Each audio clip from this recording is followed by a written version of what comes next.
A very warm welcome and thank you for joining us today.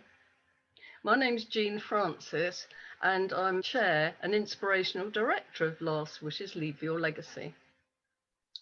People often ask me, however did you get into funeral arranging? You know, what funny thing to be involved in, death and funerals. Well, I'll try and tell you a little bit about how it happened in a nutshell. As a child, I cried when flowers in a vase died. Such was my sensitivity, and my greatest fear was that my darling dad would die. Thankfully, it was many years later that he said, when I can no longer pull up my own trousers, that's it. And he was true to his word. Shortly after his funeral, I was at our local library and a book literally fell at my feet. It was entitled Life in Spirit by the famous healer, Harry Edwards. Dad had met Harry Edwards many years before, so having read his book, I found deep comfort in knowing that my dear dad was held gently in a safe place. Shortly after this experience, a friend asked if I would like to go with her to the spiritualist church. There was a medium who soon summoned my attention by giving me a message. He described my dad and his dog with very unusual markings, that's the dog I'm meaning, to a T, and gave me a message which nobody could possibly have known the details. And then I attended 2 funerals of 2 elderly gentlemen who both arranged their own unique departures. Prior to need, this was. And on both occasions, I felt elated and realised the healing power of a good funeral. So I was now on a mission. In the meanwhile, I've researched many options available when planning funerals, worked as a funeral arranger and trained as a One Spirit and Faith minister. I ran death cafes and Last Wishes workshops locally. Oh, and I wrote 3 books, Time to Go, Finishing Touches and Ashes and Memorials. They're all available in our online shop. My synchronistic journey to date has taken over 25 years, but the most exciting thing of all is that I had the good fortune to meet this team of amazing people who are actually making Last Wishes, Leave Your Legacy happen. And I'm delighted to introduce you to Nicole, Dawn, Amanda, and Jo. Sadly, Jo can't be with us today because she's the practical one and she's busy taking funerals. So I'll leave Nicole, Dawn, and Amanda to tell you a little bit about themselves. Thank you. Hi, my name's Dr. Dawn Gibbons, and I want to tell you a little bit about myself. I am the Director of Communication, but also originally I was the Director of Ethics. And I want to tell you how I got involved with these incredible women. So, my background is in international business. So for 30 years, I was founder, director, and the inspiration behind a global organization, which brought wealth to many. And I really focused on the development of this business. But what this did, this focus on wealth, actually crucified my inner joy. It actually killed my father and ruined my marriage. So for the last 10 years, I've been on a journey. I've been on a journey to find how to bring, look above me here, we love you, how you could bring love into business, into the world, And straight after I sold my business, what did I do? I joined a most incredible organization called the One Spirit Interfaith Foundation. And one summer, we had a gathering of all the interfaith ministers.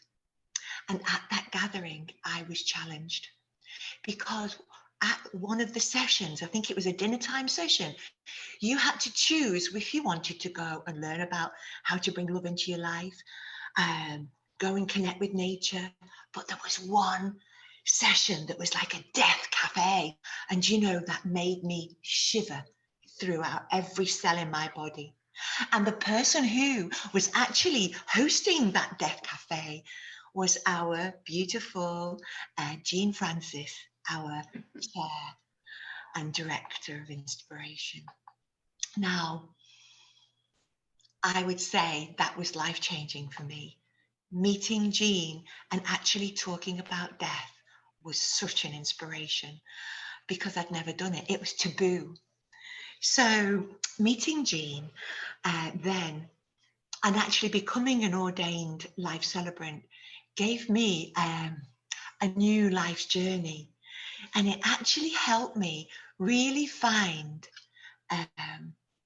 it's like a purpose, a passion, and an inner desire within me to make a difference in the world. So what happened? What happened? Jean and I kept in touch. And then I invited Jean up to do a workshop that she had been doing for how long, Jean? Was it about 20 years? Called Last Wishes, because I, of course, my third act, but also I got a beautiful mum called Vera Gibbons who was 91, and I thought, oof, it's close. There may be the passing of my mum coming close, so we need to have a Last Wishes workshop, which I did. Nicole came along, and also Joe came along, and Jean delivered this inspirational workshop, which actually was one of the most fun workshops I have ever been to in my life. You talk about inspiration, that was just pure inspiration, pure fun, pure freedom, because the conversations and the freedom that we could communicate about death was an absolute pure inspiration. So following that, it was Joe, Nicole, and Jean. We got together saying, oh, Jean, you've got something special. We need to share this with the world. We need to appoint facilitators, trainers, hosts to be able to bring this Last Wishes to the world because it is so important. Why? I am living proof. This beautiful lady, 6 months after the Last Wishes workshop, she decided to pass. And because we'd had the Last Wishes workshop, I could fulfill the last wishes of my mum. So I know that my mum died happy. So for me, living your legacy, leaving your legacy is one of the most important things in your life so that you too can die happy, or you can help all your family. If you've got older parents that may be on the brink of passing to heaven, then what we do, I think, is of interest to you because it really makes my heart sing, all what I've learned from these beautiful people. And can I just say, I've mentioned Joe, I've mentioned Nicole, I have not mentioned, and I almost got tears coming to my eyes when I mentioned Amanda. Amanda is the most incredible educator, natural communicator. Her connection to nature is, I can't really put into words what I feel about Amanda. Basically, I want Amanda to do my funeral. If I pass in the next 10, 20, 30 years, I want Amanda to host my funeral. She has the gift to be able to bring grace, to create sacred space now wherever she is. So I hope I've introduced me and a little bit about us to you, and I hope you can feel the inspiration that I have in my heart and soul for what we're doing, because what we're doing is because of this, what I've got above me, it's because of love. We want to remove the fear and bring love into your hearts. Okay, so over and out from me, and let it flow. Let it flow, Nicole and Amanda. I'm so blessed. And Jean, I'm so blessed to be with you and work with you. And Joe as well. Okay, over and out from me. Mwah. So much love to all of you. Well, how do I follow that? Yes, my name's Amanda, and I'm really honoured and so proud to be part of the Last Wishes team with these amazing, marvellous, beautiful, wonderful women. It really is a blessing. A little bit about me. I'm a qualified teacher, artist, healer. I'm a historian. I'm an archaeologist, amongst other things. Over the years, I've co-founded an open access art studio and education resource. I'm also the founder of Ancient and Sacred Trees, which is a not-for-profit organisation celebrating woodland, wildlife and well-being. And we plant and protect trees all across the world.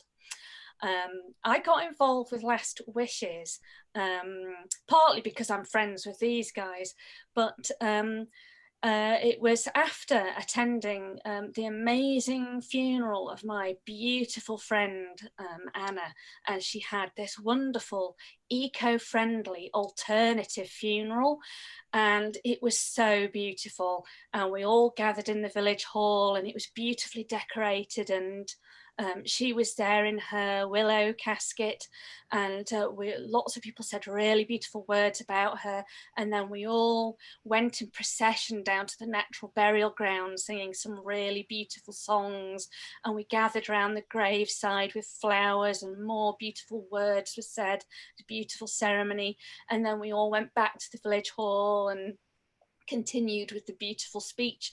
And it was such a beautiful and different way of honouring somebody's life compared to other funerals that I'd been to, which were really somber and boring and impersonal. There was nothing about the person in the funeral. And so this one was really personal and really full of love. And so, you know, we can all have the funeral that we desire. We can all have that, and we can all live our legacy. So as a teacher, I have worked in mainstream education. I've worked in special education and adult education as well. I've worked with prisoners, I've worked with refugees, mental health groups, all different kinds of communities. So for me, education is about empowerment. That's what it's about. And that's what Last Wishes is all about. We're here to empower you to live your legacy. That's what we're here for. So thank you very much, and over to Nicole. Thank you. Thank you, everyone. It's so wonderful to be here. And I say wonderful to be here with you, but I'm actually in Australia. So I'm the international contingent at the moment, joining in from the other side of the world. So it's dark and late at night here for me, and it's morning for all of you over there. So, you know, as I mentioned, I'm in Australia, I'm from Australia, but I did spend 15 years in the UK, and that's how I met these beautiful people. And before I left Australia for the UK, my father passed away, and he had cancer for about 6 months before he passed, and he was really determined to fight it for most of that 6 months. In the end, that wasn't the way, and he died, and we had a really incredible ceremony, really honoring his life. We had it in a church, and it was full of people. He was quite young, in his mid-50s. And we made it a really personalized ceremony. We had sung around his bedside, and when he was a baby he nearly died, and his older sisters had sung around his bedside then, so we sung the same song around his coffin. The whole family joined hands, and we made it a really personalized ceremony by doing that. And there was other things, you know, that we created around the day, and I'd put posters up in his hospital room, and we'd use the posters at the wake afterwards. I had no idea at the time that this would kind of be a cornerstone to, you know, some of the work that I would be doing, you know, many years later. So when I left Australia and I moved to the UK, I started up a health and wellbeing business over there, and, you know, met incredible people doing amazing things. And then I was called to the One Spirit organization, you know, that Jean and Dawn have mentioned, and I became an interfaith minister as well, which is how I met the two of them. And there is where I really saw the threads of my dad's life and death, and how it weaved into my training. And I was really drawn to ensuring or encouraging people who didn't think that there was any other options, that they could create a really meaningful and creative and ceremony that was designed to honor someone's life in a really personal way. So here we are as a team. You know, as everyone's mentioned, we're here to educate people. Our mission is to educate, to inspire, and to empower people to make their last wishes and live their legacy. We hope to dispel assumptions, shame, and fear around death and dying, and also promote well-being and peace of mind. So we have many tools of which we do that, and we're gathered here this weekend, and we're creating lots of content to share some of the cultural influences from around the world. It's a time when it's said that the veil is thin, so, you know, the spirit world is a little bit closer, and it's a time when, you know, in Mexico they really honor their loved ones, and we hope to bring a little bit more of that sense of honoring and cherishing their families into a space with everyone, as many people who are interested to join us here. As I said, you know, we're about educating, and we do honor and respect that everyone has their own way of mourning and grieving. And for some people, you know, their cultural, or, you know, for themselves or for the person who's died, you know, that might mean, you know, a more somber affair. It might mean dressing in black, and, you know, we honor and respect, you know, whatever anyone chooses. We also would like to encourage people who, if that doesn't feel right for them, to, you know, become aware that there are more options available, and you can be as creative as you'd like to be on many senses. And that's part of what our training program provides, to show people what their options are, so that they can make informed choices, so that they can have things ready for them towards their end of their life, to make sure that those things are taken care of. And then after they've passed away, that they've set things up so that their loved ones, you know what their wishes are, and they're able to honor them in a respectful way. And as we've mentioned, lovely Jo, who is also a co-founder with us, she can't be here today. She is a funeral director, so she's kind of on the front line nearly every day, available 24/7 to speak to anyone if they've just lost a loved one, and to help them through that process of creating a meaningful funeral that resonates with them and their loved ones. So she is our director of standards, and yes, she is here with us in spirit for sure. I don't know if anyone else has anything that they'd like to share about our weekend, or anything else we've missed or forgotten. I'd just like to say, check out our website at www.lastwishes.world. There's loads of free resources, loads of information there. You can join us on the website for an inspirational newsletter. We've got a little shop as well, and items sold raise money for the Sussex Green Living charity, and to plant trees with ancient to sacred trees. And we've also got a fabulous course coming up as well, and the deadline is coming up in the next few days, so do check that out as well. We've got it on at a special price because of the excuse me, because of the pandemic. pandemic, we obviously want as many people as possible to gain as much help and information as they want to do, access the free resources and check out the course as well, because it's got a big discount on. I think that's everything, isn't it? So yeah, please do join us for our newsletter, and hopefully we'll see you all again. Thank you so much for watching today. Thank you. Thank you. Bye-bye.